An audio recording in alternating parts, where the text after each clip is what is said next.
Bismillahirrahmanirrahim. Assalamualaikum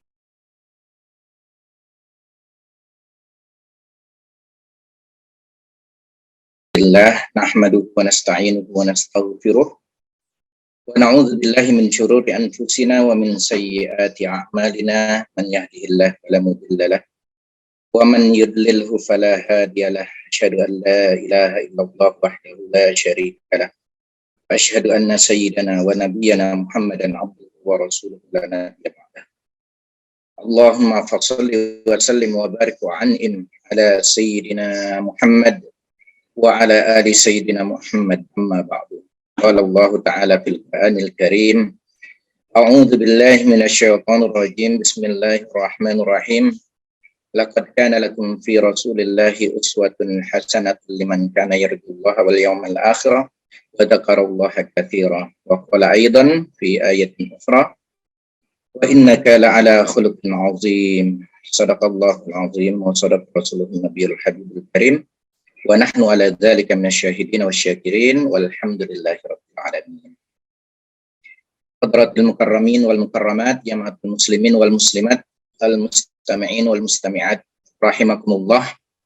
Wabil khusus guru kita Bapak Ki Haji Muhammad Suharli, mat'anallah bi kulli hayatihi wa nafa'anallah bi ulumihi fid dharain fid darid dunya wa daril akhirah, amin ya rabbal alamin. Dan ibunda kita Ibu Hajah Mailani Laimena Suharli, yang mudah-mudahan juga senantiasa dalam penjagaan ridha dan berkah dari Allah Subhanahu wa taala, panjangkan usia dalam iman Islam, dalam sehat wal afiat. Juga para hadirin hadirat sekalian, Bapak Ibu sekalian yang alhamdulillah bisa hadir dalam kajian online kita yang ke-52 pada hari ini insyaallah. Mudah-mudahan Allah Subhanahu wa taala memberikan kepada kita hati yang istiqomah untuk selalu berusaha mendekatkan diri kita kepada Allah Subhanahu wa taala, dan untuk selalu berusaha untuk dapat mencintai baginda Rasulullah sallallahu alaihi wasallam. Amin amin ya rabbal alamin. Bapak Ibu sekalian, seperti yang disampaikan oleh pembawa acara, sehubungan Bapak Ki Haji Muhammad Suharli masih sedang mempersiapkan diri. Insyaallah nanti sekitar jam 5 beliau akan melanjutkan kajian dan zikir serta doanya sampai selesai insyaallah. Jadi rantun acaranya kita balik. Saya yang akan mengisi kajian terlebih dahulu, dan setelah itu nanti insyaallah dilanjutkan oleh guru kita Bapak Ki Haji Muhammad Suharli. Masih akan melanjutkan kajian yang lalu. Kajian yang lalu adalah hadis yang kedua, yaitu mengenai pembahasan rukun Islam, yaitu mengenai masalah sholat, dan kita sedang membahas masalah rukun sholat, yaitu rukun qaulah surat Fatihah. Tapi sebelum itu mungkin sekedar kita mencari barokah dari guru kita baginda Rasulullah Shallallahu Alaihi Wasallam, panutan kita, Nabi kita, Nabi terakhir, yaitu Rasulullah Shallallahu Alaihi Wasallam. Sedikit kita mungkin mengulang kembali kisah-kisah keteladanan dari Rasulullah Shallallahu Alaihi Wasallam, seperti yang saya sampaikan pada pembukaan ayat tadi, bahwa Allah Subhanahu Wa Taala menyampaikan di dalam Al-Quran, A'udzubillahi minasyaitonir rajim. Bismillahirrahmanirrahim. Laqad kana lakum fi Rasulillahi uswatun hasanatun liman kana yarjullaha wal yawmal akhir wa dzakarallaha katsira. Dan juga pada ayat yang lain Allah katakan, wa innaka la'ala khuluqin 'azim.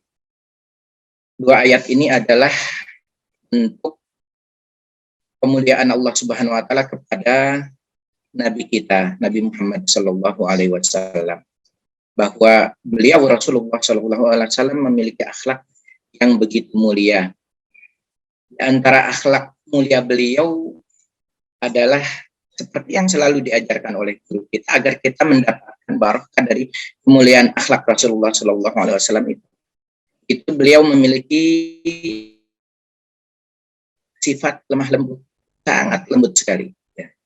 Hanya guru kita selalu mengajarkan kita untuk jangan lepas setiap hari membaca zikir ya Latif, Ya Latif itu yang maha lembutkan hati. Karena ya jujur ataupun tidak jujur, kita harus mengakui bahwa banyak di antara kita yang memiliki hati yang keras. Ya. Hati yang keras itu adalah hati yang sulit untuk menerima kebaikan. Ya. Hati yang sulit untuk menerima mau'izatul hasanah.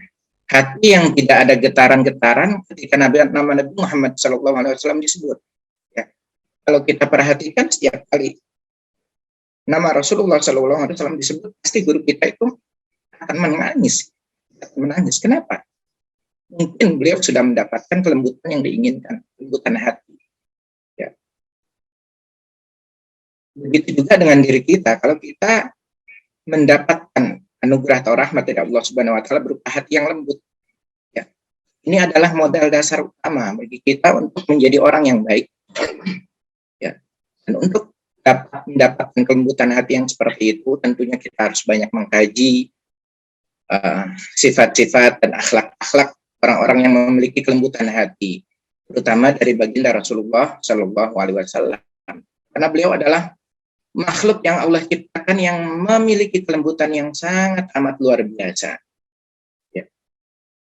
Yang kalaulah kita juga Allah berikan kelembutan hati, pasti setiap kali disebut nama Rasulullah, apalagi kita mendapatkan ramah ataupun mau'izatul hasanah, ataupun penjelasan tentang akhlak beliau, pasti hati kita akan bergetar dan akan menitiskan air mata. Karena di dalam hati dan pikiran kita akan berpikir, bagaimana mungkin ada seorang manusia yang begitu lembut seperti Rasulullah SAW. Dan yang lebih luar biasanya yang kadang kita abaikan adalah kita sudah menganggap bahwa Rasulullah begitu lembutnya. Bagaimana lagi Allah Subhanahu Wa Taala yang memiliki gelar, yang memiliki sifat, salah satu nama beliau adalah Ya Latif, yang maha lemah lembut, yang maha lembut. Allah itu begitu lembut kepada kita. Allah begitu lembut kepada kita. Ya. Allah begitu lembut kepada saya. Allah begitu lembut kepada keluarga saya. Kita semua. Kita akui bahwa kita memiliki dosa-dosa, kelalaian, kesalahan yang begitu banyak kita lakukan setiap hari. Kemudian kita beristighfar, mohon ampun kepada Allah Subhanahu Wa Taala, dan Allah ampuni. Bahkan kalau dalam sebuah riwayat dikatakan, kalaulah kita melakukan kesalahan dalam satu hari, melakukan maksiat dalam satu hari sebanyak 70 kali pun, Allah tetap akan menerima maaf kita. Allah tetap akan menerima istighfar kita. Ya. Inilah maha lembutnya Allah Subhanahu Wa Taala, maha pengampunnya Allah Subhanahu Wa Taala. Antara kisah yang mungkin mudah-mudahan ini juga membuat hati kita bisa menjadi lebih lembut lagi adalah bahwa dikisahkan di kota Madinah, yang kalau saya tidak salah ingat nama pasarnya Pasar Ukaz namanya. Itu ada seorang pengemis tua. Pengemis ini beragama Yahudi. Dan dia adalah orang yang sangat membenci Rasulullah Shallallahu Alaihi Wasallam. Sangat benci kepada Rasulullah. Ya. Si pengemis tua Yahudi ini setiap hari dia ditemani oleh seorang laki-laki yang begitu baik kepada si pengemis ini karena selalu merasa kasihan. Tiap hari dibawakan makanan, tiap hari disuapin makanan, diberikan minuman, tiap hari dilakukan hal yang seperti ini oleh laki-laki tadi. Nah, tapi ada satu kebiasaan si pengemis ini yang menurut kita mungkin agak kurang ajar. Pengemis ini adalah tiap hari dia nggak henti-hentinya menghasut orang untuk membenci Nabi Muhammad SAW. Setiap ada orang yang lewat karena dia buta, setiap ada orang yang lewat selalu dia teriak. Hati-hati Bapak, hati-hati Tuhan, jangan sampai ketemu Muhammad. Kalau kalian ketemu Muhammad, maka ia akan mensihir kalian dengan agamanya yang baru. Ya. Fitnahnya Nabi Muhammad Shallallahu Alaihi Wasallam. Setiap hari itu dilakukan. Caci maki itu dilakukan oleh si pengemis tadi kepada baginda Rasulullah Shallallahu Alaihi Wasallam. Sampai suatu ketika yang sehari-hari biasanya ada orang yang selalu ngasih makanan kepada si pengemis tadi, tiba-tiba dia tidak menemui orang yang selalu ngasih makanan kepada si pengemis tadi. Beberapa hari terhenti. Tapi nggak lama kemudian ada lagi yang memberikan makanan kepada si pengemis tadi. Siapa? Itu Abu Bakar As-Siddiq radhiyallahu ta'ala anhu. Ya, Abu Bakar, kenapa Abu Bakar melakukan itu? Abu Bakar melakukan itu karena setelah wafatnya Rasulullah SAW, dia bertanya kepada putrinya Aisyah, "Hai Aisyah, aku sudah berusaha untuk menjalankan semua amalan-amalan yang biasa dilakukan oleh Rasulullah.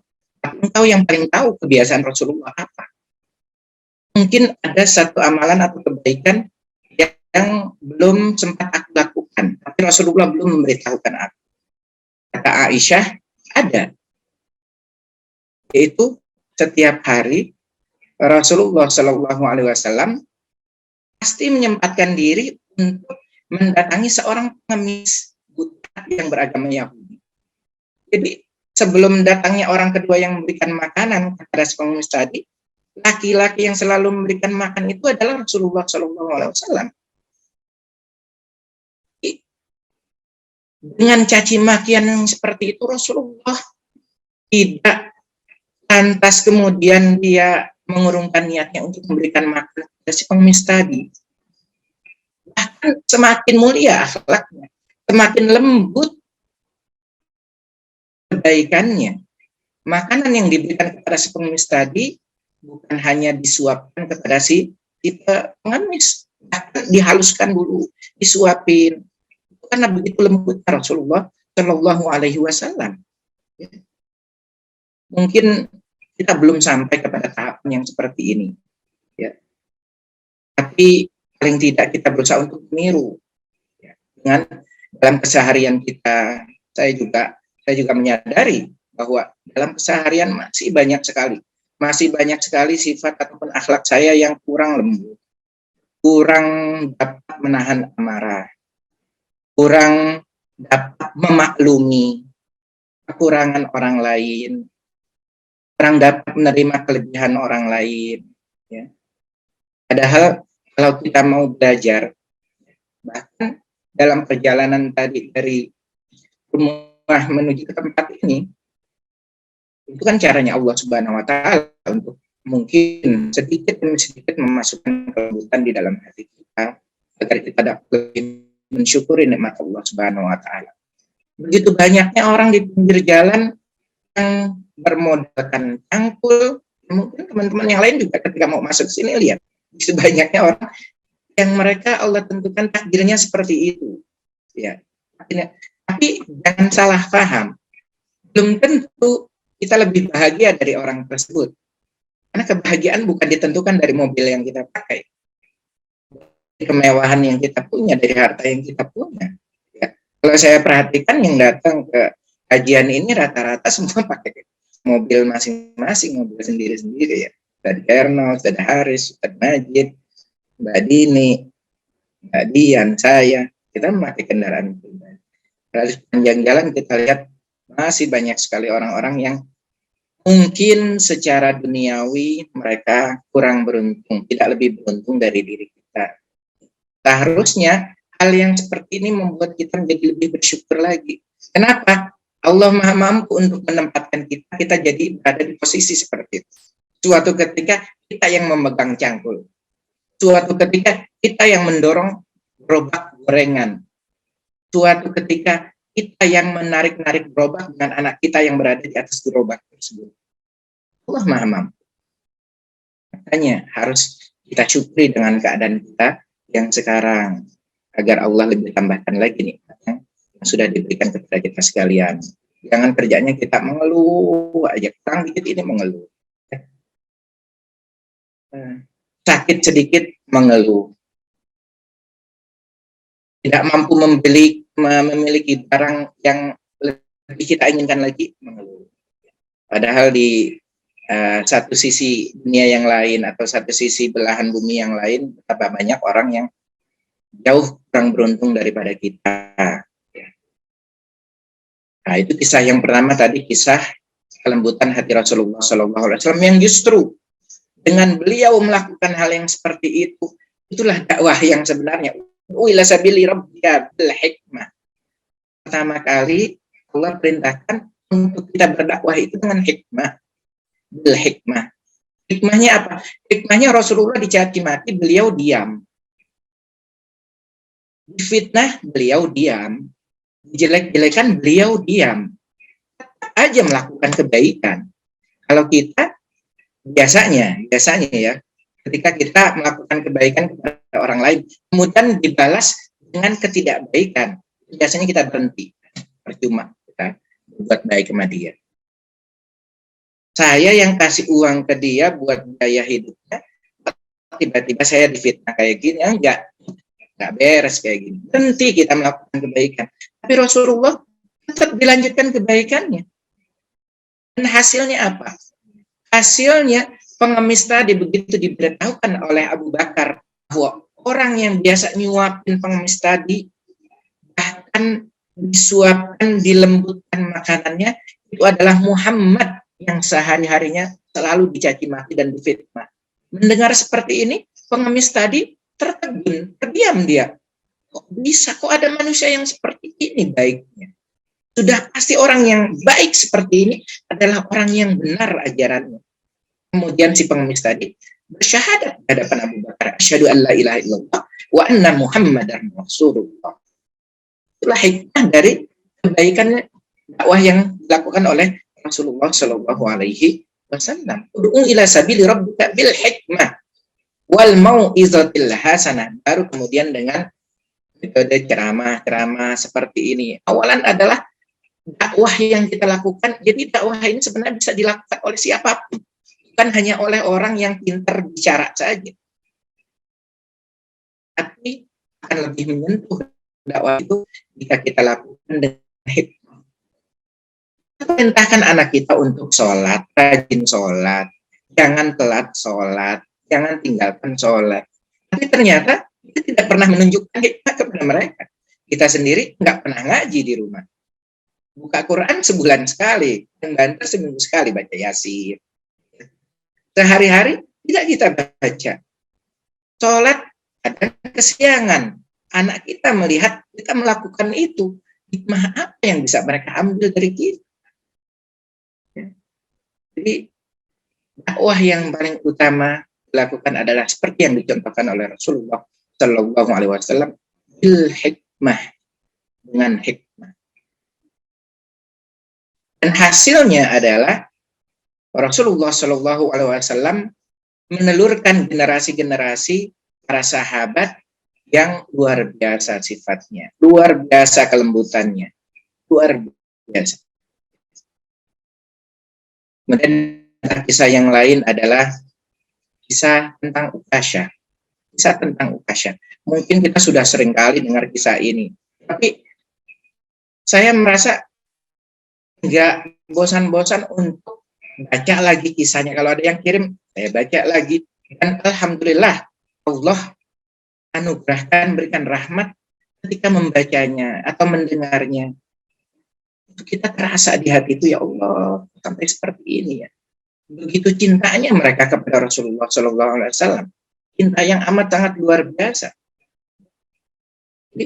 Dikisahkan suatu ketika Rasulullah Shallallahu Alaihi Wasallam, ketika beliau selesai melaksanakan haji wada, haji perpisahan, haji yang sudah terakhir kali beliau lakukan, itu pertanda bahwa setelah itu beliau akan meninggal dunia. Beliau kumpulkan para sahabatnya. Beliau kumpulkan seluruh sahabatnya. Kemudian beliau menyampaikan kepada para sahabatnya. Itu juga yang mungkin kita belum sanggup untuk menirunya sebagai seorang pemimpin dalam rumah tangga, pemimpin dalam masyarakat, pemimpin dalam sebuah instansi, perusahaan, pemimpin dalam sebuah negara. Beliau Rasulullah SAW kan pada masanya itu adalah pemimpin umat Islam seluruh dunia. Pemimpin umat Islam seluruh dunia. Beliau kumpulkan para sahabatnya dan beliau sampaikan bahwa sebelum beliau meninggal dunia, beliau ingin agar tidak ada satupun yang pernah merasa tersakiti oleh Rasulullah SAW. Kalau sampai ada yang merasa tersakiti, silahkan untuk mengambil kisos kepada Rasulullah SAW. Mana ada yang sanggup para sahabat untuk minta balasan atau minta kisos kepada Rasulullah SAW. Kisos itu balasan, artinya balasan pembunuhan adalah dibunuh, balasan menyakiti adalah kembali. Jadi Rasulullah sampaikan itu. Kalau ada di antara sahabat-sahabat yang merasa pernah disakiti oleh Rasulullah, sudah pasti saya tidak sengaja melakukan itu, kata Rasulullah. Tapi saya ingin mengambil kisos atas diri saya. Silahkan. Tidak ada satupun para sahabat yang berani. Kecuali tiba-tiba ada satu orang pemuda yang bangun dan berbicara kepada Rasulullah. Ya Rasulullah, saya ingin mengambil kisos kepada engkau. Kenapa ya Ukasyah? Karena dulu pada saat akan perang Uhud, mungkin engkau tidak sengaja cambuk engkau, tongkatmu mengenai badan aku. Padahal saya yakin pada saat itu saya ingin mengambil kisos atas ini kepada engkau ya Rasulullah. Semua sahabat pada kaget. Siapa orang yang tega mau mukul Rasulullah hanya karena perbuatan yang tidak disengaja oleh Rasulullah? Sampai-sampai Abu Bakar bangun. Ya Rasulullah, aku orang yang paling dekat kepada engkau. Orang yang paling pertama kali masuk Islam, memeluk agama Islam. Selalu berada di sisimu. Kau dikisos ya Rasulullah. Wahai Ukasyah, kisoslah aku, pukullah aku sebagai gantinya. Aku orang yang paling sangat mencintai Rasulullah. Saya yakin ketika aku dipukul, maka Rasulullah akan merasakan seperti dipukul badannya. Kata Rasulullah apa? Wahai Abu Bakar, aku sudah tahu sifatmu, aku sudah tahu akhlakmu. Kau duduk saja. Biarkan Ukasyah mengambil kisos asal diri. Umar bin Khattab pun demikian. Bangun. Ya. Marah, ia akan memenggal kepada Ukasyah karena berani-berani melakukan hal seperti itu. Balas saja ke aku, hai Ukasyah.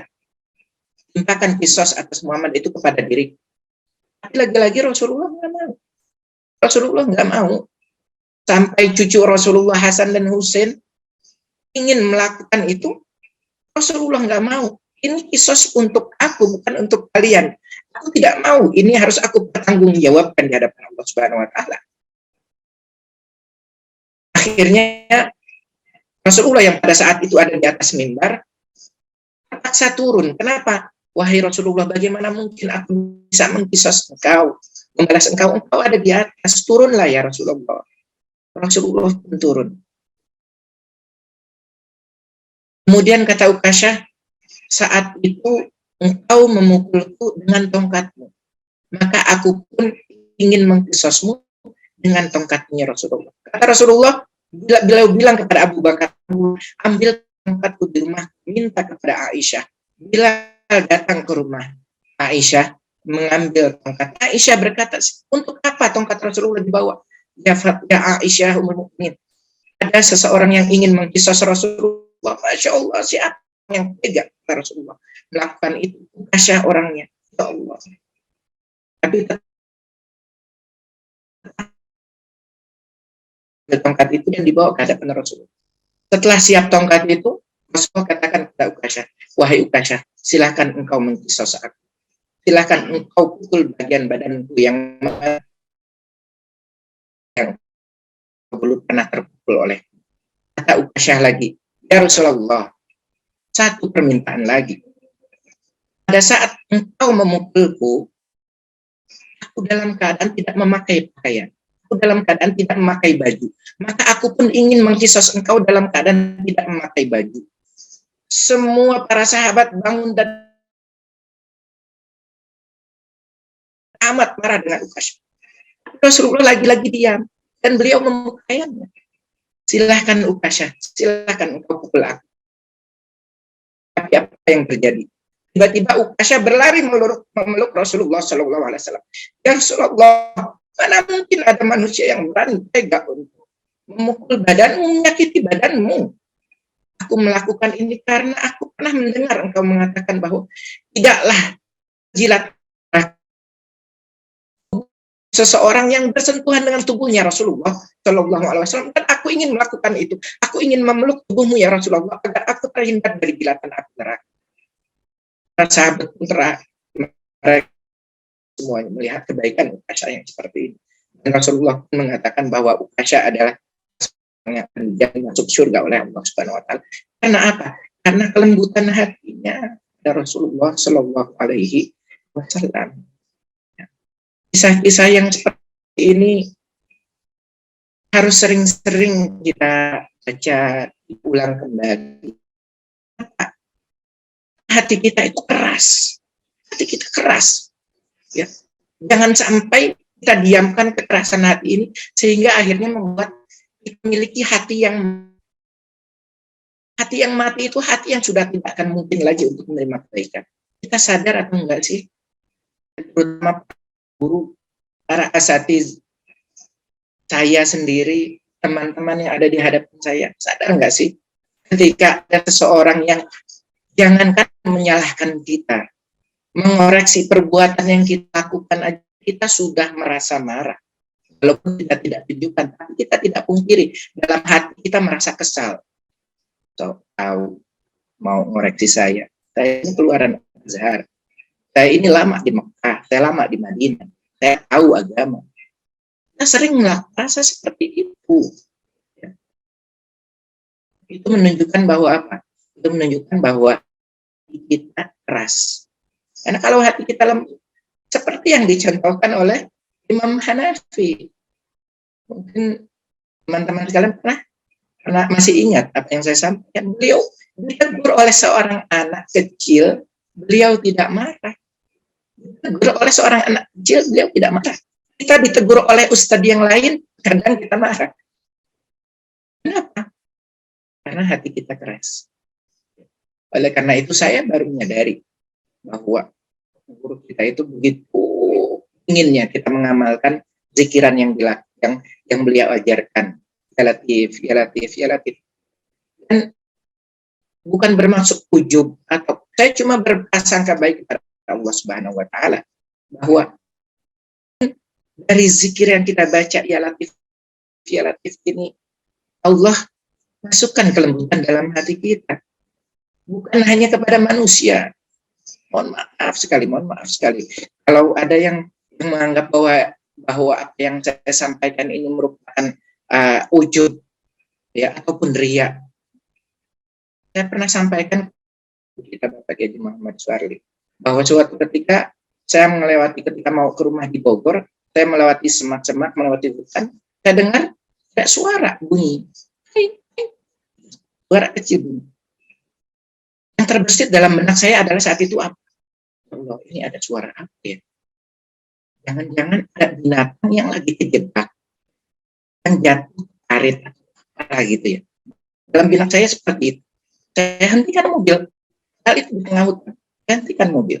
Saya turun, saya buka semak-semak itu ada selokan. Saya lihat, ternyata apa? Seekor anak anjing kecil. Anak anjing kecil. Nggak bisa naik, cuma saya nggak berani untuk ambil dengan tangan saya. Kenapa? Kondisi badan anjing itu basah. Ya. Karena habis hujan dan semak-semaknya basah. Selokannya ada airnya sedikit basah. Saya bingung, aduh gimana caranya mengeluarkan anak anjing. Karena dia mungkin kalau kita mengerti bahasa hewan, anjing itu lagi teriak, tolong gitu. Ya, mungkin seperti itu. Itu yang ada di dalam pikiran saya, dalam pikiran dan hati saya. Kasihan sekali binatang ini. Akhirnya saya berusaha cari alat yang bisa buat agar hewan itu naik. Saya ambil kayu, enggak naik juga nih anjing. Alhamdulillah ada orang laki-laki separuh baya gitu ya, masih agak muda sih. Ya, dia lewat jalan di situ. Saya minta tolong Tolong ini ada anak anjing terjebak di selokan, nggak bisa keluar, kesian dia. Alhamdulillah orang itu mau. Dia cari-cari, nah dia temukan ada kantong plastik, akhirnya diangkat kantong plastik.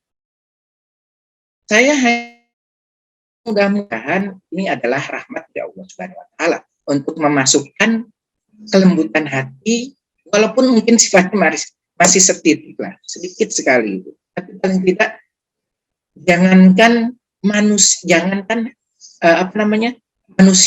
yang dalam keadaan membutuhkan seperti itu. Hewan pun kadang kita marah. Saya juga kadang ke istri saya suka marah, bukan marah, saya tegur. Ketika ada semut, dibunuh semutnya gitu. Lagi ngerubutin makanan, jangan dibunuh semutnya. Dia lagi nyari makan juga.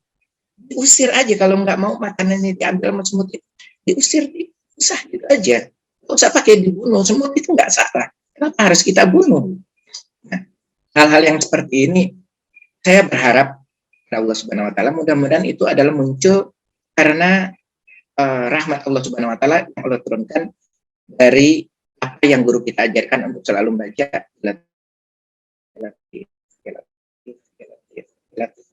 karena betapa menyenangkannya, betapa menenangkan hati ketika kita bisa menjadi orang yang lemah lembut. Ketika bicara kepada orang lain, kita bicara dengan lemah lembut. Bayangkan Rasulullah, Masya Allah, mana ada sekarang ini pemimpin di dunia, jangankan pemimpin ya, jangan pemimpin. Baru sampai tahapan ketua RW, ketua RT pun kadang sudah ada kesombongan, kepungahan di hati.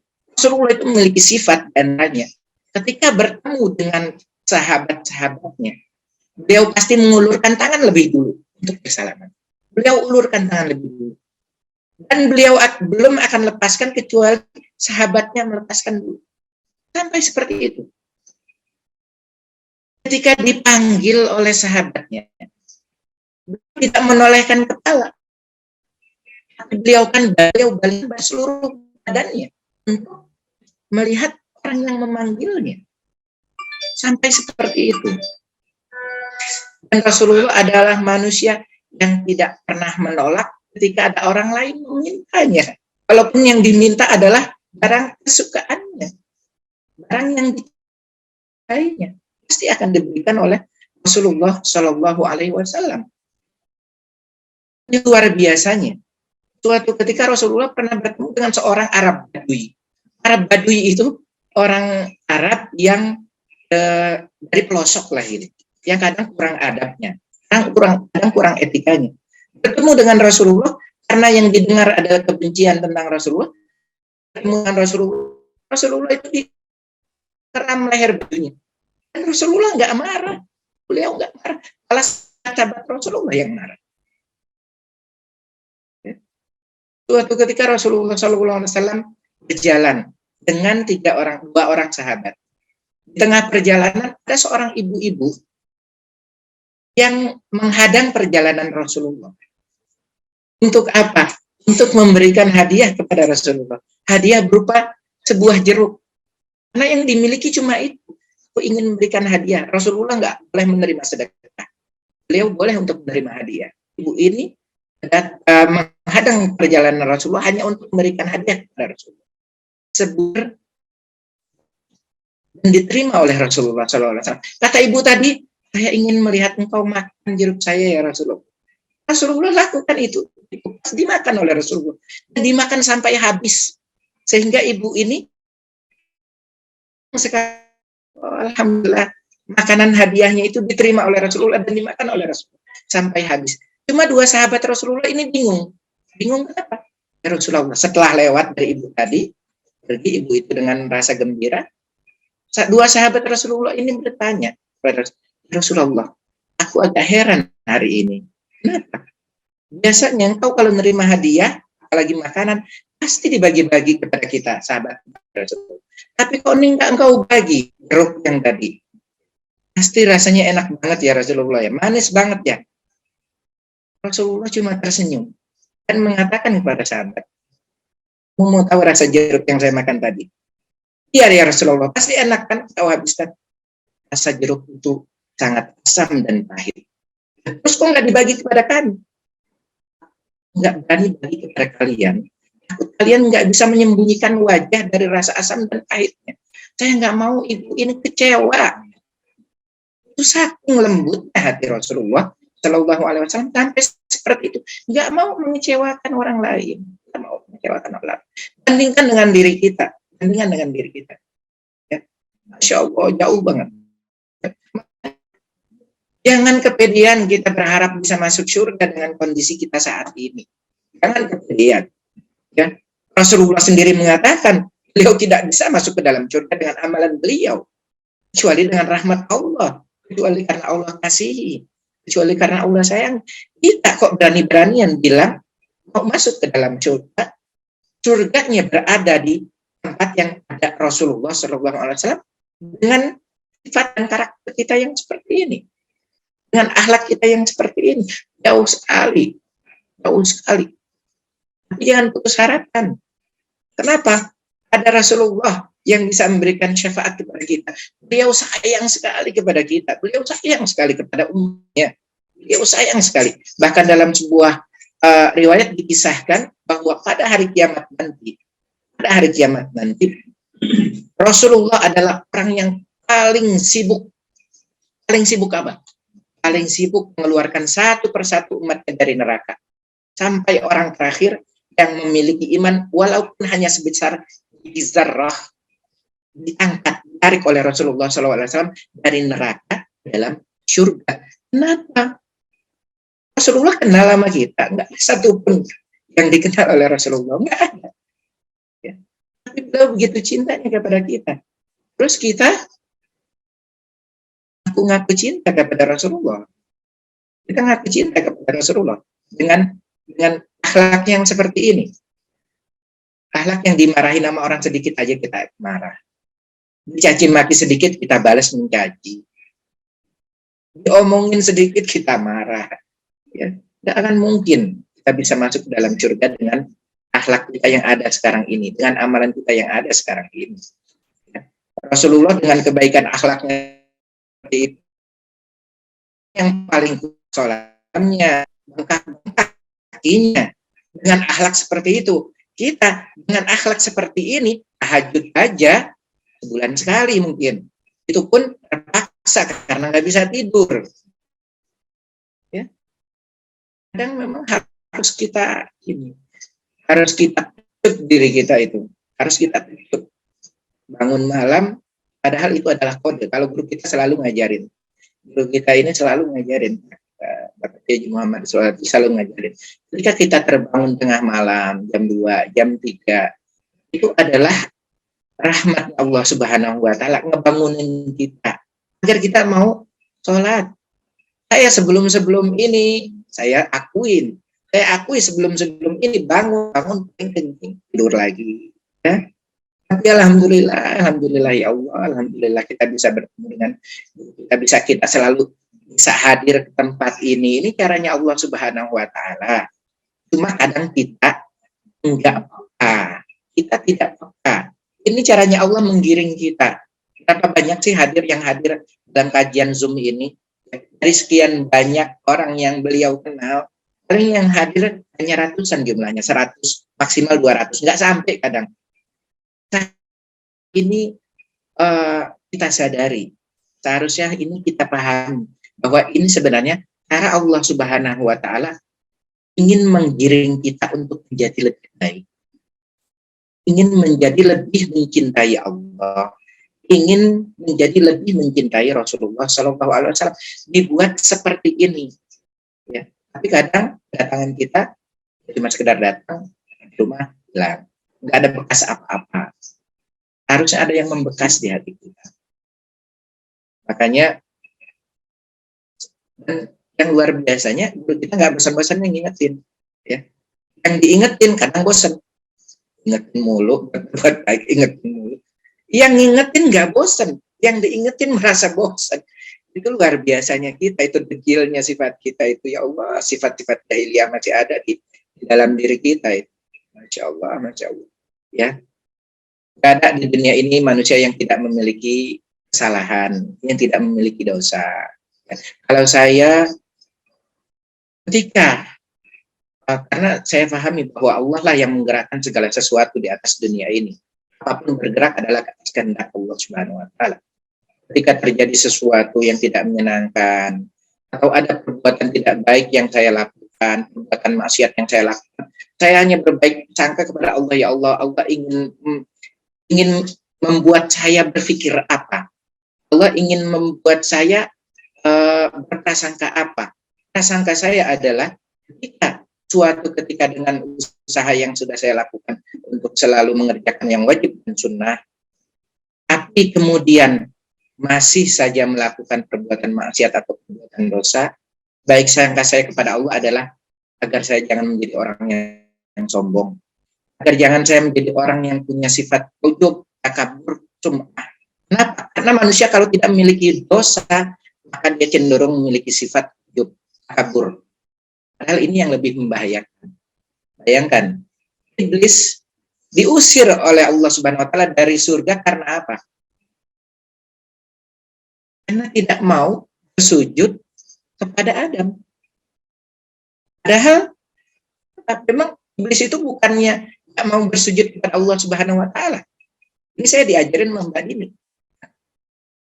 Saya dapat kalimat itu dari Mbak Dini. Kantor saya masih ingat, oh ya Allah, benar. Ya, benar. Iblis tidak mau bersujud kepada Adam, mengakui kebenaran Adam daripada iblis. Bukannya iblis nggak mau bersujud kepada Allah Subhanahu wa taala, iblis bersujud kepada Allah Subhanahu wa taala. Iblis patuh tunduk kepada Allah Subhanahu wa taala, dia bersujud. Tapi ketika diperintahkan untuk sujud kepada Adam, dia nggak mau. Lantas kita sebagai manusia nggak mau bersujud kepada Allah Subhanahu wa taala, tempat kita akan di mana? Kalau kita nggak mau sholat, masih ninggalin sholat, iblis aja nggak mau sujud, dikeluarkan dari surga. Kita nggak mau sujud kepada Allah Subhanahu wa taala, tempat kita nggak mungkin ada di surga. Kalau kita masih suka ninggalin sholat, masih suka melalaikan sholat, terutama sholat subuh. Ya. Saya sampaikan ini bukan berarti saya merasa sudah paling benar. Alhamdulillah sejak Allah memberikan hidayah kepada saya, alhamdulillah. Hanya berusaha, semua adalah kehendak Allah Subhanahu wa taala. Tapi terkadang saya suka melihat teman-teman ketika sedang berumroh, ya, itu masih suka melalaikan kadang. Sholat subuhnya sudah tengah hari, ya Allah, jangan. Ya, ingat lagi kisah iblis yang Allah usir dari surga karena tidak mau sujud kepada Nabi Adam. Sedangkan kita tidak mau sujud kepada Allah Subhanahu wa taala. Bagaimana mungkin tempat kita bisa berada di dalam surga? Wallahu a'lam bishawab. Sudah jam 5 tapi guru kita masih belum turun. Jadi sedikit seperti janji saya, kita lanjutkan kajian kita yang kemarin tentang sholat, ya, tentang bacaan Fatihah. Oh, sudah mau turun. Alhamdulillah, insyaallah kita nanti akan berikan tausiah dan zikir serta doanya. Dari saya cukupkan. Mudah-mudahan dari kisah yang tadi saya sampaikan, saya berharap pertama untuk diri saya sendiri, karena orang lain belum tentu mau menerima apa yang saya sampaikan. Ya, walaupun yang saya sampaikan bukan saya karang-karang, tapi saya ambil dari kisah-kisah yang bersumber dari riwayat-riwayat yang bisa diakui kebenarannya. Ya. Kalaulah Allah menganugerahkan kepada kita sifat lemah lembut, kalaulah Allah menganugerahkan kepada kita hati yang lembut, maka insya Allah mudah-mudahan apa yang saya sampaikan bisa membekas dan bisa mengubah hati kita agar bisa menjadi orang yang lebih lembut lagi. Tentunya ikhtiar kita harus dibarengi dengan zikir yang selalu diajarkan oleh guru kita, senantiasa membaca minimal mungkin 1000, minimal 1000 baca setiap hari, 1000, nggak sampai 10 menit, ya, nggak sampai 10 menit baca ya latif, karena akan menenangkan hati sekali jika kita memiliki sifat lemah lembut. Ya. Wallahu a'lam bishawab. Saya cukupkan dari saya, kurang lebihnya mohon dibukakan pintu maaf yang sebesar-besarnya. Dan Allah wa iyyakum ajma'in. Assalamualaikum warahmatullahi wabarakatuh.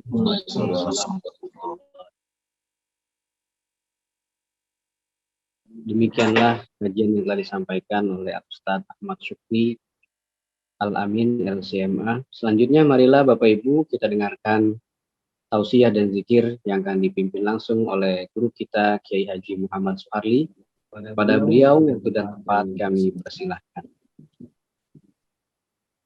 Assalamualaikum warahmatullahi wabarakatuh. Waalaikumsalam. Alhamdulillahirabbil alamin. Asyhadu an la ilaha illallah wahdahu la syarika lah wa asyhadu anna Muhammadan abduhu wa rasuluh. Allahumma shalli wa sallim wa barik ala Muhammad wa ala ali Muhammad bi adadi kulli ma'lumin. Qala Allah ta'ala fi kitabil karim, a'udzu billahi minasy syaithanir rajim. Ya ayyuhalladzina amanu udkhulu fi silmi kaffah wa la tattabi'u khutuwatis syaitan innahu lakum aduwwun mubin. Bapak Ibu, anak-anakku sekalian, tadi kita dengarkan kisah yang bagus sekali yang diceritakan Ustadz Syukri. Coba saya sedikit sempurnakan kisahnya. Kisah tentang pengemis Yahudi dan Rasulullah. Ketika Rasulullah wafat, si Yahudi mendapatkan orang yang biasa datang itu nggak datang. Besoknya dia tunggu, nggak datang juga. Besoknya dia tunggu, nggak datang juga. Sudah berhari-hari nggak datang, tiba-tiba datang. Tiba-tiba datang, padahal yang datang waktu itu adalah Sayyidina Abu Bakar As-Siddiq. Begitu datang, dia langsung bertanya, kamu kemana aja selama ini, berhari-hari kamu nggak datang. Kata Sayyidina Abu Bakar, yang biasa datang tadinya itu sudah meninggal dunia. Beliau adalah Muhammad Sallallahu Alaihi Wasallam. Itu si pengemis. Dia diam dan dia nangis. Nangisnya. Dia heran kok ada orang sebegitu bagusnya. Orangnya sebegitu bagus, luar biasa. Hari-hari dia maki-maki, dicaci-caci. Terus memberi makan. Sampai seperti kata Ustadz Syukri, dia langsung mengucapkan kalimat syahadat. Kalau cerita tentang kisah Ukasa itu kisah yang bagus sekali. Itu diawali dengan kata-kata Nabi, selesaikan urusan di dunia, jangan di akhirat. Di akhirat urusannya akan susah, kata Rasulullah. Jadi itulah contoh buat kita, selesaikan urusan kita semua di dunia. Ayo, ada urusan utang, ada urusan apapun, selesaikan. Kalau pernah nyakitin hati orang, datengin, minta maaf lahir batin. Jangan punya masalah, jangan punya masalah yang di akhir nanti jadi perhitungannya di sisi Allah. Itu kan jadi berat sekali buat kita. Selagi kita masih hidup, berusahalah. Nggak ada ganjaran kita sama orang lain, nggak ada. Semuanya ikhlas, cari ridhonya semua orang. Nah, Bapak Ibu, cerita tentang sholat sedikit yang akan saya tambah. Jadi sholat itu sudah kita jelaskan dalam ceramah terdahulu, itulah awal yang akan Allah periksa di akhirat. Amal yang pertama diperiksa adalah sholat. Fa'in tuqbila sholatuhu saya ramalih ruddat sholatuhu ruddat sa'amalih. Kalau sholatnya keterima, amalnya keterima. Kalau sudah ditolak, semuanya akan ketolak. Jadi sholat itu punya kedudukan yang sangat sentral sekali. Jadi seperti kata Ustadz Syukri, jangan pernah berani meninggalkan sholat dengan sengaja. Itu dosa besar meninggalkan sholat dengan sengaja. Berusahalah sekuat tenaga. Apa yang kita perhatikan dalam sholat? Pertama, Nabi memerintahkan kita sholat di awal waktu. Kenapa? Kenapa kita harus sholat di awal waktu? Karena kata Nabi, di awal waktu itu pintu langitnya terbuka. Kalau kamu sholat sudah di akhir-akhir waktu, ini namanya alihakus sholat. Kamu cuma memenuhi hak sholatnya aja. Pintu langitnya udah ketutup. Berapa lama terbukanya, Kiai? Saya juga nggak tahu berapa lama terbukanya. Nggak tahu lah. Tapi yang jelas, secepat kita bisa dirikan sholat, kita dirikan sholat. Dan yang kedua adalah, kalau kita segera laksanakan, itu menunjukkan kesungguhan hati kita kepada Allah Subhanahu Wa Taala. Sekarang kalau kita punya 2 orang anak, kita panggil Fulan, dia langsung datang. Ya Pak, siapa? Langsung datang. Yang satu lagi, Fulin, tunggu Pak, Kak Agwak ini lagi makan. Tunggu Pak, wah lagi mau ini dulu Pak. Tunggu ini mau mandi dulu Pak. Tunggu ini. Nggak, sikap kita nggak akan sama. Yang satu dia patuh dipanggil, yang satu dia ulur-ulur baru dia mau datang. Jadi Allah sangat menghargai orang yang begitu maksud sholat. Dia sungguh-sungguh ingin sujud kepada Allah Subhanahu Wa Taala. Itu sudah dinilai tinggi oleh Allah Subhanahu Wa Taala. Cuman memang dalam Al-Quran Allah berfirman, fawailul lil musallin alladzina hum an sholatihim sahun. Neraka bagi mereka yang lalai di dalam sholatnya. Sholat itu ibadah yang paling susah memang. Yang dituntut dalam sholat itu kan hati kita menghadap kepada Allah. Kata Imam Ghazali, kalau orang sholat sembari ngelamun, itu dia bukan sedang menyembah Allah. Dia sedang menyembah nafsunya sendiri. Oke, itu sekarang kita pengajian kita terus kita bahas masalah itu karena masalah makrifat itulah yang jalan menuju kita untuk bisa sholat khusyuk. Kenapa orang kalau sholat menghadapnya ke arah dunia? Karena tergantung hati kita. Hati ini punya dua sisi. Satu menghadap dunia, satu menghadap pada Allah. Kalau hatinya cintanya kepada dunia, kepada barangnya, kepada hartanya, kepada motornya, pada segala macam peraturan dunia, sholat pun akan menghadap ke situ, pasti akan menghadap ke situ. Cuma kalau hati mencintai Allah, baru dia akan menghadap kepada Allah. Dan tidak akan cinta orang kepada Allah, kecuali dia kenal kepada Allah. Yakni makrifat kepada Allah Subhanahu wa Ta'ala. Terus saya berani memastikan dulu, Wahabi itu nggak ada sholatnya khusyuk. Dari mulai biangnya sampai nggak ada sholatnya khusyuk. Kenapa? Karena dia tidak kenal kepada Allah. Dia kenal kepada Allah sampai cuma tauhid rububiyah, tauhid uluhiyah. Dia percaya, meyakini bahwa semua ciptaan adalah ciptaan Allah dan adalah satu zat yang berhak disembah adalah Allah. Itu mah tingkat marifat yang paling dasar sekali. SD aja belum, masih buahnya SD. Kalau segitu kenalnya kepada Allah, udah pasti sholatnya ngelamun. Pasti. Sembari sholat, sembari mikirin bahan ceramahnya. Nanti ceramah membahas apa gitu ya. Sembari sholat mikirin hal-hal yang bukan menghadap kepada Allah. Jadi kalau balik ke Wahabi, kenapa seperti itu? Karena dia tidak punya tarekat. Andai dia punya tarekat, nggak akan seperti itu. Tarekat itu apa? Tarekat itu adalah ilmu yang diberikan oleh Nabi kepada sahabat utama, diantaranya Abu Bakar dan Ali. Yang di belakang hari, ilmu itu untuk apa? Untuk naik, mengangkat orang derajatnya menjadi wali Allah. Di belakang hari ilmu itu terpecah menjadi tarekat yang sangat banyak sekali. Ratusan tarekat itu. Jadi kalau Wahabi nanya mana buktinya Nabi ngajarkan ilmu yang khusus? Mana? Mana buktinya? Mana itunya kitabnya menunjukkan? Buktinya adalah keberadaan tarekat itu sendiri. Ratusan tarekat itu di seluruh dunia. Di Indonesia, di Malaysia, di Singapura, di Turki, di seluruh dunia. Ada tarekat-tarekat. Dan apa yang dikejar oleh tarekat tadi? Semuanya sama. Yang mencintai Allah. Ujung-ujungnya adalah bagaimana bisa mencintai Allah. Cuma dengan cinta kepada Allah itulah hati itu akan menghadap kepada Allah. Bukan cuma di dalam salat, di luar salat pun hati akan selalu menghadap kepada Allah Subhanahu wa Ta'ala. Jadi itulah tempoh hari kita membahas dalam tarekat kita, tarekat Fajariyah. Saya merasa tarekat kita itu tarekat yang paling praktis gitu. Saya bisa bicara begitu karena saya kenal tarekat yang lain. Guru saya yang pertama itu pemegang tarekat Qadiriyah, tarekat Syaikhul Qadir Jailani. Beliau adalah murid dari Mbah Khalil Bangkalan Madura.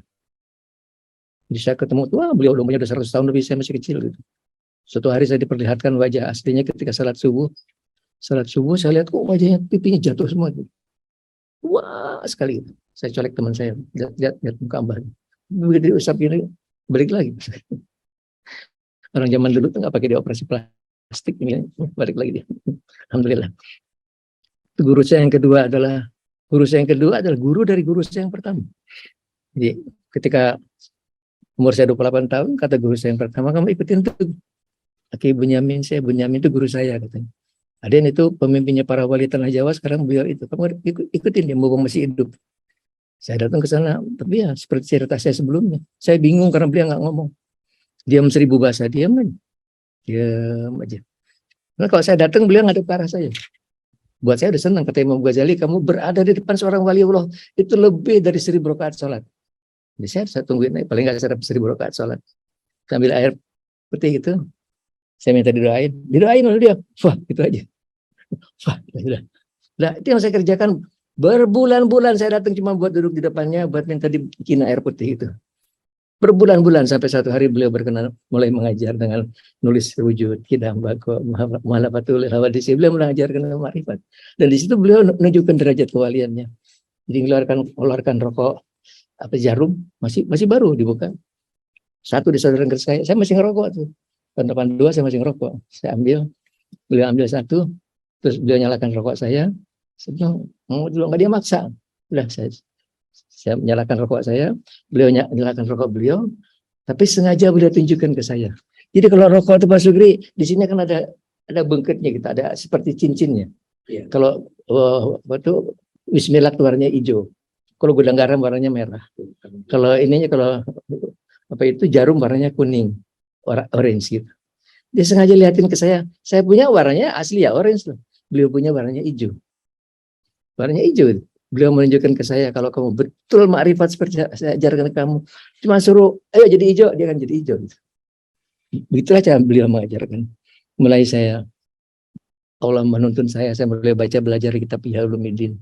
Saya belajar dari Hikam. Ada kitab bagus Durun Nafis dari ulama dari Kalimantan, itu bagus kitab itu.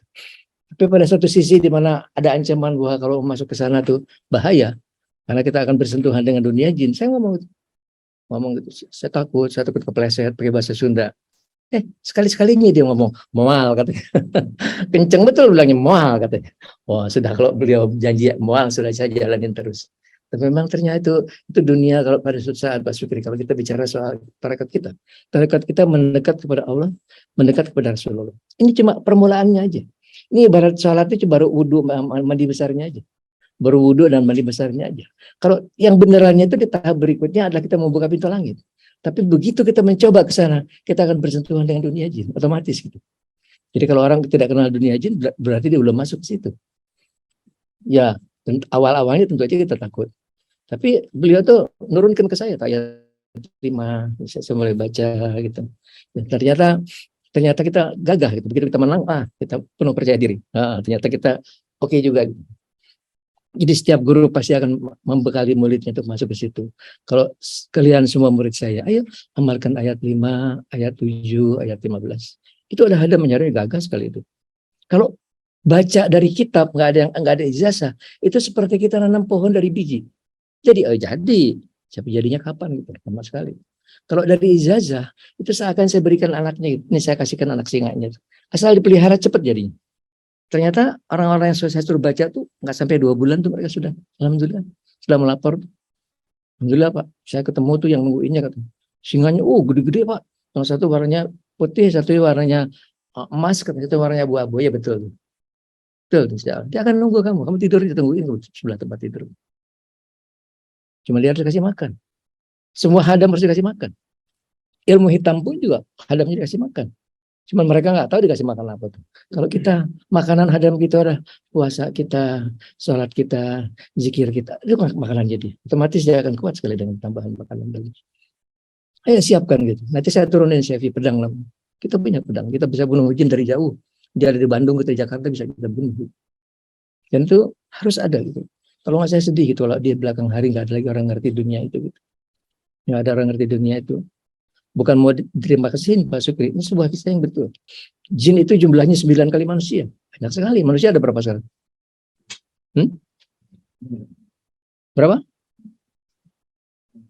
5 miliar. Pak Sukri ketinggalan jam terakhir dulu 7 miliar. 7 miliar. Jin itu 9 kali manusia. Berarti 63 miliar. Bisa banyak sekali. Tapi kebanyakan mereka bukan di darat. Kebanyakan mereka di lautan. Mungkin cuma 10%-nya di daratan. Kalau di daratan tuh di mata saya ya hebat sih. Kalau dia sudah memimpin wilayah, rajanya Gunung Salak tuh jago dia. Itu kalau di peringkat saya paling pangkatnya mayor aja. Kalau tentara tuh. Yang paling jago dia di darat itu yang ada di Semeru, yang ada di Gunung Kerinci. Tapi itu di mata saya juga paling tinggi kolonel pangkatnya. Yang jago-jago tuh di lautan. Di lautan tuh ada ratusan kerajaan jin dan saya nggak kepengen tahu, tidak tertarik buat ingin tahu itu. Yang satu jelas terkenal, Nyai Roro Kidul, terkenal. Itu sakti dia. Kalau dia sudah jadi pemimpin sebuah wilayah pasti sakti. Pasti puluhan tahun dia bertapa minta kesaktian kepada Allah. Terakhir di Gunung Semeru itu ada yang tapa sudah puluhan tahun. Sudah puluhan tahun ya. Kalau dia selesai besok dia gagah sekali. Gagah sekali. Jadi nggak cukup pakai sombong. Nah itu kita harus punya. Kita harus punya senjata-senjata untuk menyiapkan kita masuk ke dalam dunia. Kalau kita tidak masuk ke dalam dunia gaib, nggak mungkin bisa mendekat kepada Allah. Karena Allah itu maha gaib. Allah itu maha gaib. Kita harus masuk ke dalam dunia gaib untuk lebih mendekat kepada Allah Subhanahu Wa Taala. Itulah tahap yang kita bilang nanti membuka pintu langit. Jadi tarekat kita itu kita mulai dengan mendekat kepada Allah. Mendekat kepada Allah itu dimulai dengan istighfar. Istighfar itu harus menjadi bagian dari hidup kita. Dalam sholat tadi ada yang belum saya bahas dalam sholat, kata Nabi aqrabu ma yakunu abu mirubihi wa sajidun, sedekat hamba kepada Allah waktu dia sujud. Aksiru fi sujudi minad doa, perbanyaklah dalam sujud kamu berdoa. Siapa orang sujud di dalam sholat dia tidak berdoa, dia rugi. Dia lagi dekat sekali kepada Allah Subhanahu wa Ta'ala, dia rugi. Lalu kalau kita doa, apa yang kita minta dalam sujud? Kesatu kita berterima kasih, kedua kita minta ampun, ketiga baru kita minta apa yang kita inginkan. 3 perkara itu jangan pernah lepas dalam hidup kita. Tapi tidak boleh dalam bahasa selain bahasa Arab. Harus bahasa Arab. Boleh pakai bahasa lain, tapi nggak boleh diucap. Ucapan di dalam hati. Ucapan dalam hati. Jadi kalau terima kasih, jangan lupa terima kasih kita itu, terima kasih ya Allah atas nikmat sehat, atas nikmat iman dulu. Alhamdulillah lahir di Indonesia, Bapak orang Islam jadi Islam. Kemudian nikmat sehat, nikmat umur, jangan lupa bilang nikmat sehat. Insya Allah kita nggak akan pernah sakit. Kan nggak akan kita sakit seumur hidup. Allah akan berikan kita sehat terus. Karena Allah sudah berjanji, la in sakartum la azidannakum wa la in kafartum in azabil sadid. Kamu syukur saya tambah nikmatnya, kamu tidak bersyukur azabku pedih kata Allah Subhanahu wa taala.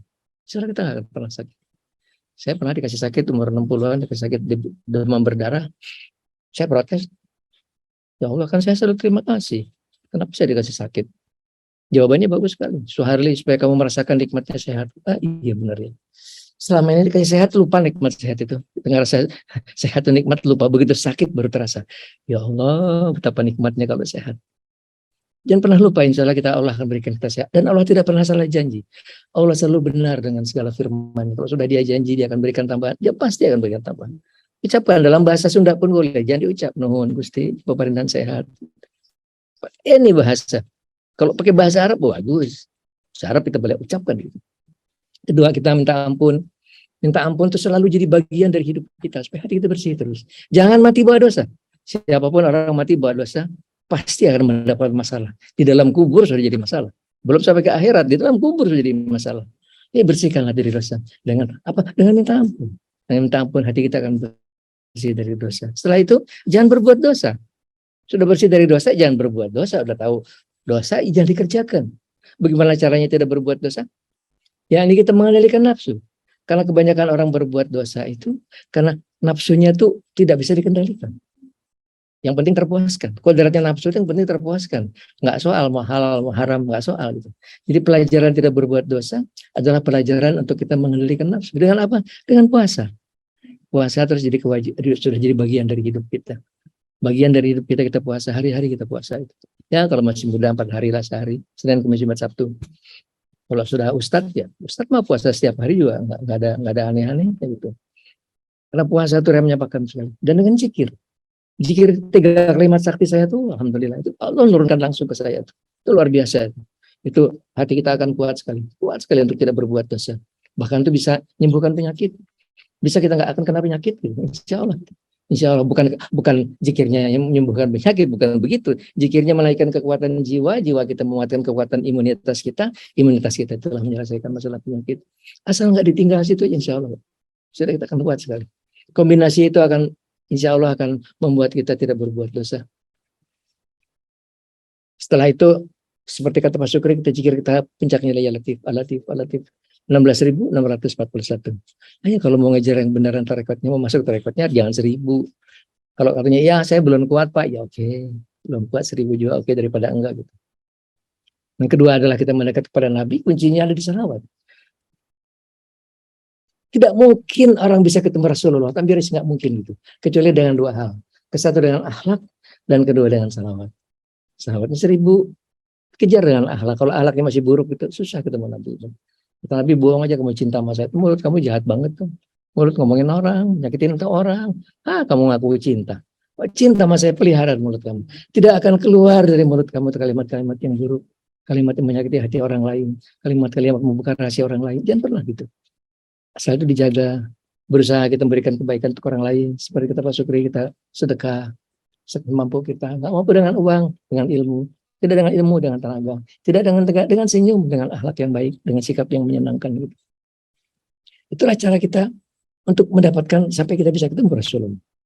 Ini cucu angkat saya, umurnya baru 7 tahun. Dia sudah ketemu Rasulullah. Tapi dia baca salawatnya berapa kali? 3.000. Setiap malam dibaca 3.000 kali salawat itu. Pendek, cuma Allahumma sholli ala Muhammad. Allahumma sholli ala Muhammad. Yang dibaca cuma 3.000. Allahumma sholli ala Muhammad. Ketemu Rasulullah. Diajak main ketemu Rasulullah.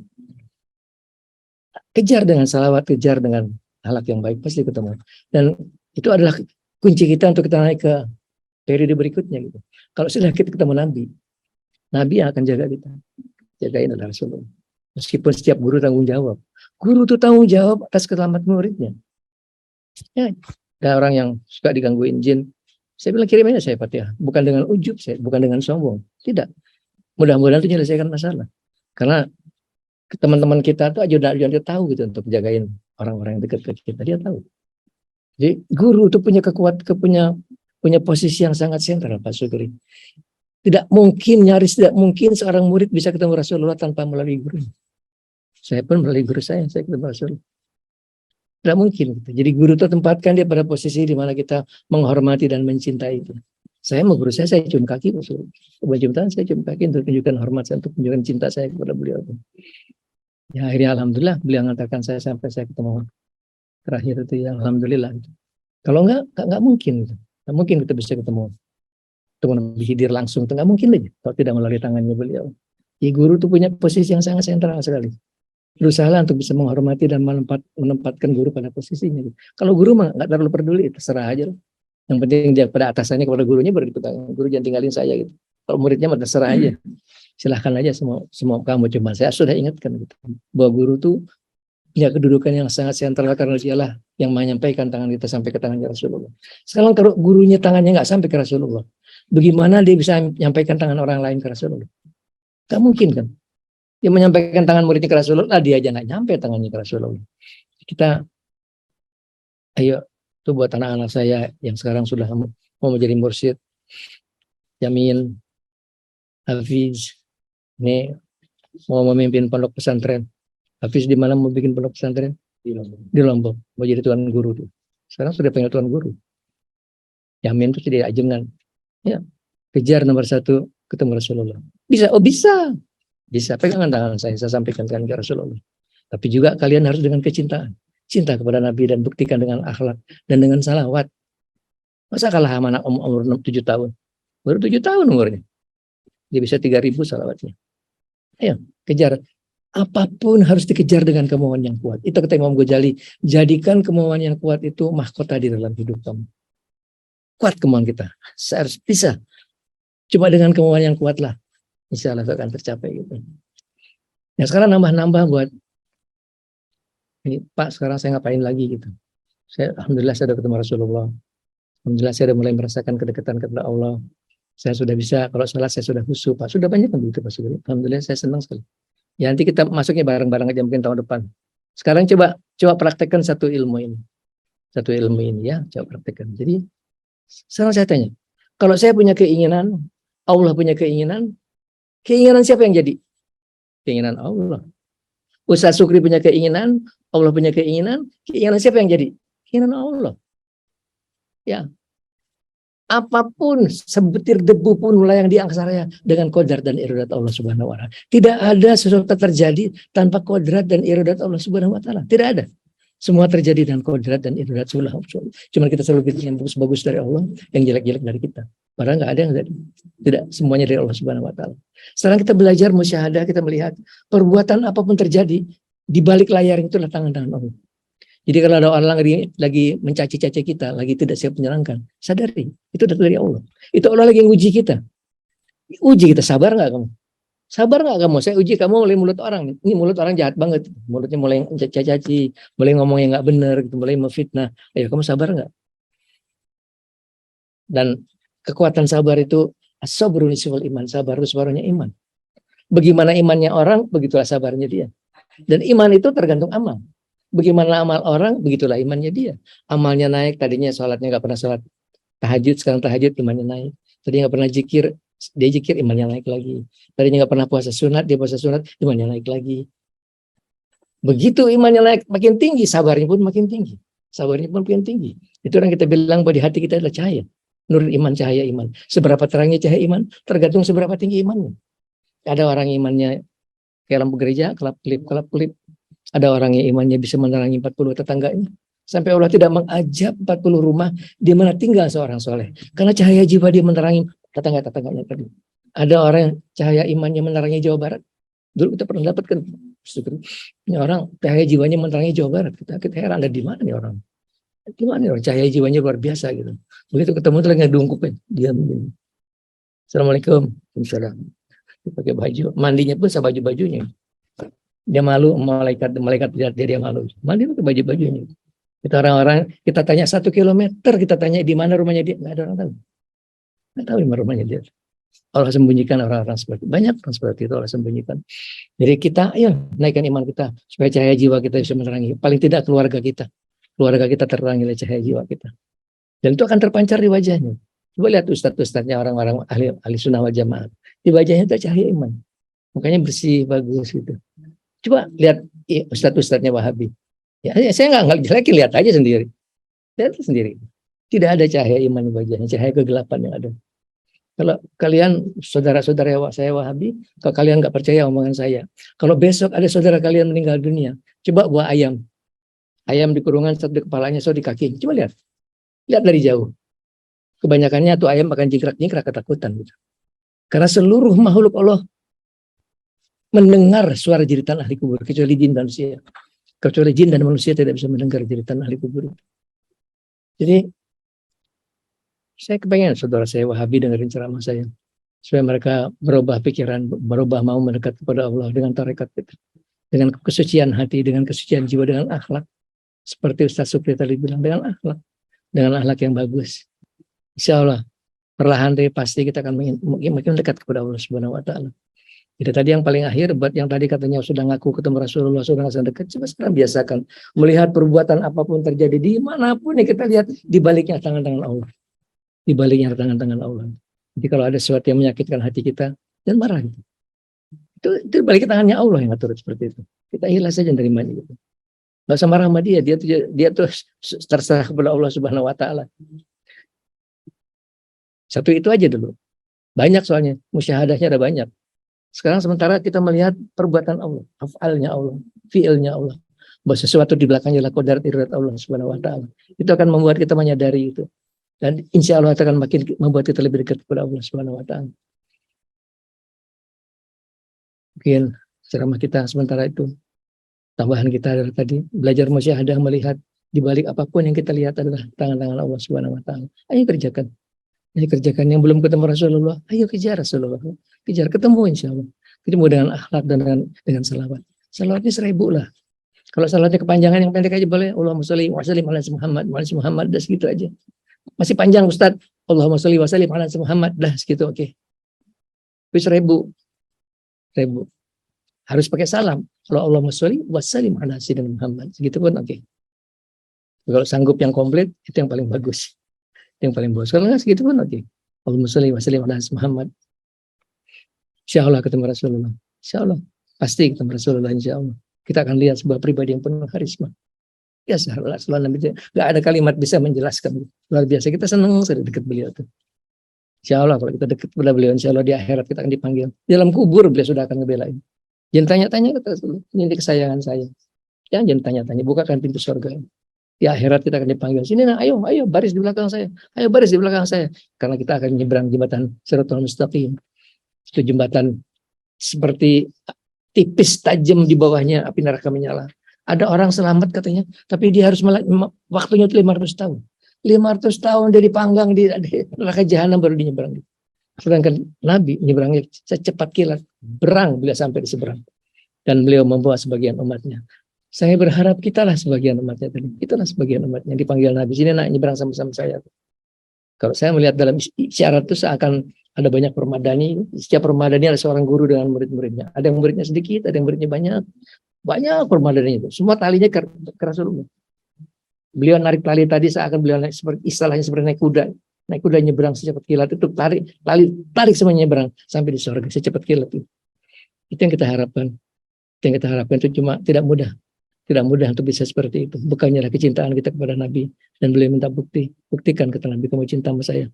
Kalau akhlak kamu jelek, bohong aja kamu cinta sama saya. Buktikan. Kalau kamu sholatnya masih kurang-kurang, masih nggak sholat subuh, bohong kamu cinta sama saya. Pelihara kewajiban kepada Allah Subhanahu Wa Taala. Lakukan kedekatan kepada Nabi, insya Allah kita akan ketemu Rasulullah. Ya, tambahan tadi coba belajar melihat setiap perbuatan apapun, setiap kejadian apapun yang terjadi di belakangnya tangan-tangan Allah. Gimana hadis Pak Sufi? La tatarru zarratun illa bi istilah. Tidak melayang sebutir debu di angkasa raya kecuali dengan izin Allah, dengan kodrat dan iradat Allah Subhanahu Wa Taala. Ini kita doa ya. Kita zikirnya. Kita punya berapa waktu sampai ke arah saya cobakan zikirnya. Saya cocokkan zikirnya. Hah? 18 menit. Oh, berarti kita harus lebih ringkas. Il hadratin Nabi Mustafa. Kenapa kita tawasul kepada Rasulullah? Kenapa kita tawasul ke guru-guru? Tawasul itu sedang menghubungkan tali rohani. Itu yang katanya Wahabi. Bid'ah. Mereka nggak punya tarekat saya sih. Tidak ada tarekat yang sedang melakukan tawasul, itu nggak ada. Pasti tawasul. Itu adalah sedang mendekatkan rohaninya kepada gurunya, kepada para wali-wali Allah. Seperti saya bilang, saya pernah nangkep santet. Itu bukan buat saya, itu buat orang dia ngirimin saya Fatihah. Begitu dia ngirimin Fatihah, dia disantet sampainya ke saya tangkap. Karena ada hubungan rohani. Hubungan rohani itulah harus dibentuk, terutama antara murid dan gurunya. Ila hadrat Nabi Mustafa Rasulullah sallallahu Muhammadin sallallahu alaihi wasallam ala alihi wa sahbihi wa ajbajihi wa dzurriyyatihi wa ahli baiti wa Abu Fajar Ibrahim sayyidul al-Fatihah. Billahi minasyaitonir rajim. Bismillahirrahmanirrahim. Alhamdulillahirabbil alamin. Arrahmanir rahim. Maliki yaumiddin. Iyyaka na'budu wa iyyaka nasta'in. Ihdinas siratal mustaqim. Siratal ladzina an'amta 'alaihim ghairil maghdubi 'alaihim waladdallin. Walaqi jami'i awliya ilahi ta'ala min masarikil ardi ila maghribiha bibariha wa bahriha min yamini hadashimaliha khususun ila hadrati sayyidina Maulana Muhyiddin Abdul Qadir Jailani wa Syekh Qasim Jilaidil Baghdadi wa Syekh Wais Qarni wa Syekh Junaidi Al-Naqsabandi wa Samat Al-Badawi wa Samat Rifai wa Samat Al-Buni wa Samat Tizani wa Syekh Ibrahim Idam Ibrahim Al-Khawas wa Ibrahim Al-Khurasani wa Syekh Jafar Siddiq wa Syekh Abu Yazid Al-Bustami wa Yusuf Al-Mdani wa Syekh Al-Qurni wa Syekh Marufil Qurhi wa Syekh Sri Asati wa Syekh Habib Al-Jami wa Tawifatis Sufiyah wa Sulaim wa Furuhim ahli baitihim. Assalamualaikum ya awliya Allah warahmatullahi wabarakatuh. Biiznillah ta'ala nasalul barakah wa syafa'ah wal ijazah wa salam al-Fatihah. Auzubillahi minasyaitonir rajim. Bismillahirrahmanirrahim. Alhamdulillahirabbil alamin. Arrahmanir rahim. Maliki yaumiddin. Iyyaka na'budu wa iyyaka nasta'in. Ihdinas siratal mustaqim. Siratal ladzina an'amta 'alaihim ghairil maghdubi 'alaihim waladdallin. Semuanya dari yang Syekh Jumadil Kubra wa Sunan Gresik. Bismillah hadrati Syekh Jumadil Kubra wa Sunan Gresik Maulana Burdi Maulana Ishaq wa Sunan Ampel dan Sunan Giri sana kini Sunan Bonang Sunan Darajat Sunan Kalijaga Sunan Muria Sunan Kudus Syekh Jafar Sodik wa Sunan Gunung Jati Syarif Kamil Gunung Sumbung Cirebon. Assalamualaikum ya Allah warahmatullahi wabarakatuh. Biiznillah nasalul barakah wa syafa'ah wa karamah bizazan assalamualaikum al-Fatihah. Auzubillahi minasyaitonir rajim. Bismillahirrahmanirrahim. Alhamdulillahirabbil alamin. Bismillahirrahmanirrahim. Maliki yaumiddin. Iyyaka na'budu wa iyyaka nasta'in. Ihdinas siratal mustaqim. Siratal ladzina an'amta 'alaihim ghairil maghdubi 'alaihim waladdallin.